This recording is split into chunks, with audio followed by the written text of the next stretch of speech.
My name is David Cowen. I've got two poems to read to you today. They're interconnected in a way. The second poem is called Crushing a Memory, and I wrote that for The Enchantment of the Ordinary, which was published in Mutabilis Press.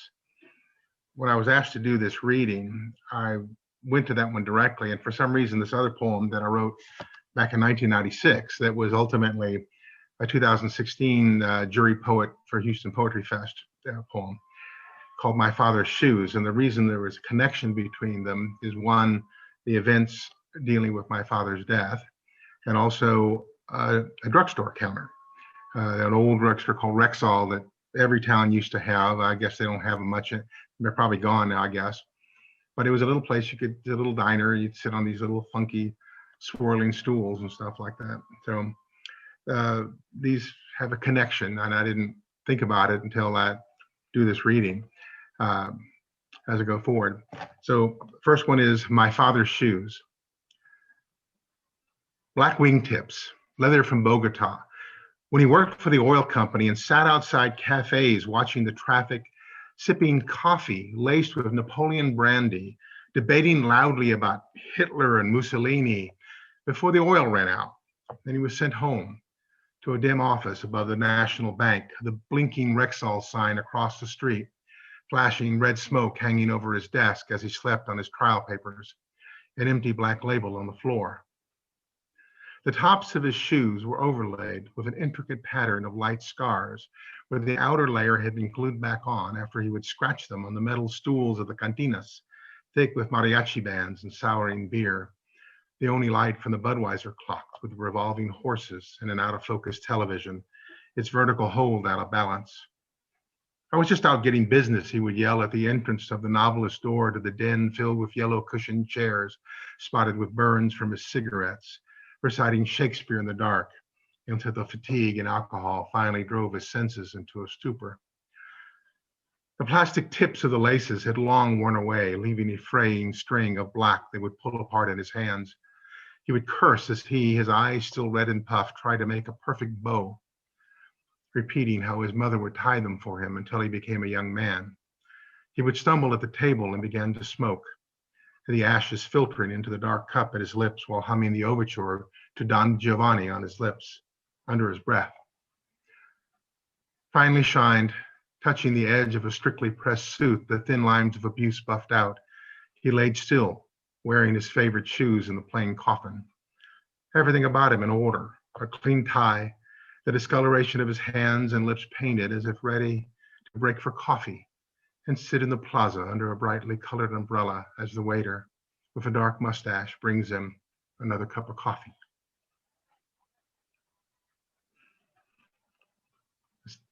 Second poem, Crushing a Memory, and this is the one that was an Enchanted of the Ordinary.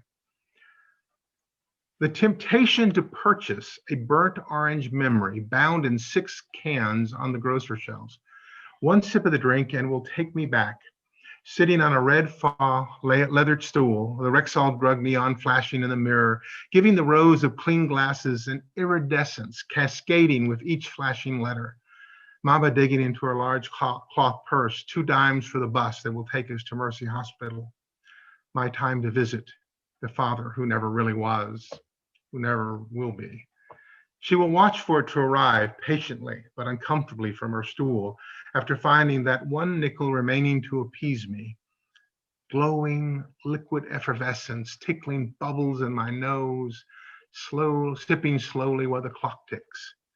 Mama sometimes looking into the mirror, eyes not focused on anything. But once I take a sip of the drink, I ask myself, what will I do with the rest of the can?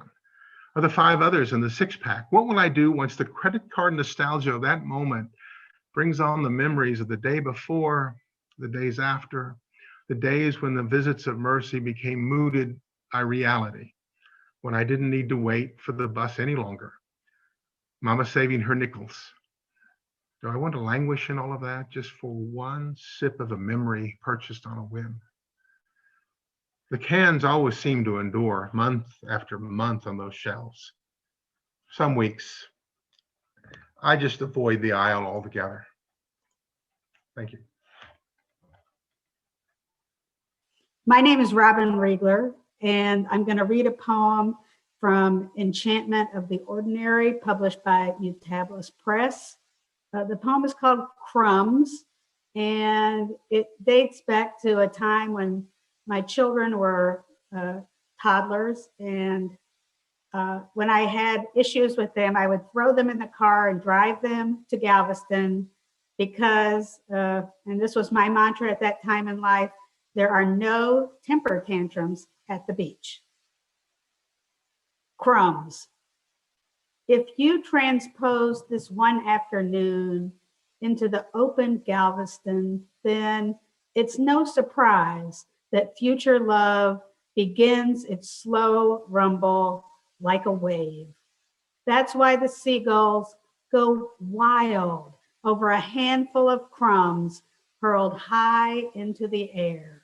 And a sweet January breeze takes its time, creating a crest of meaning like a celebrity signature in the sand. My daughters build tremendous sand castles protected by moats in concentric circles, a symbolic safety.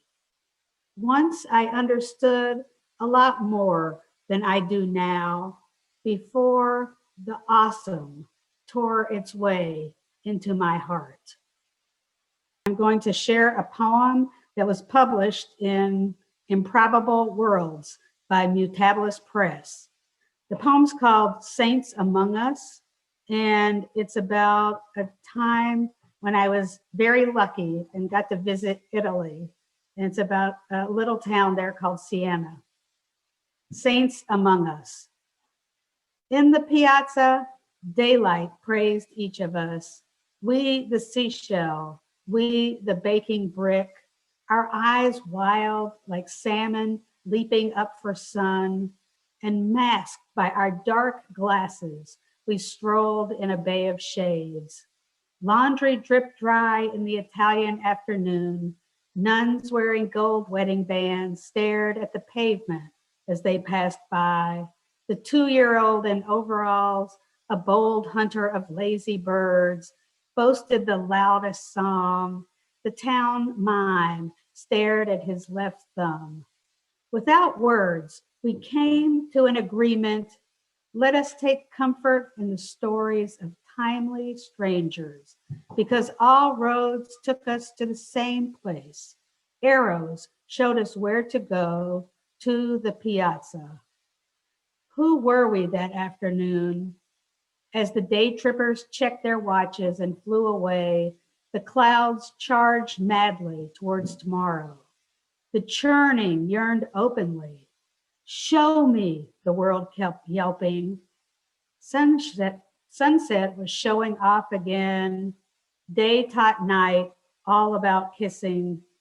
It was as though my eye were a microscope, and I was truly seeing after a blinding time. I could have winked at myself, so happy to be alive.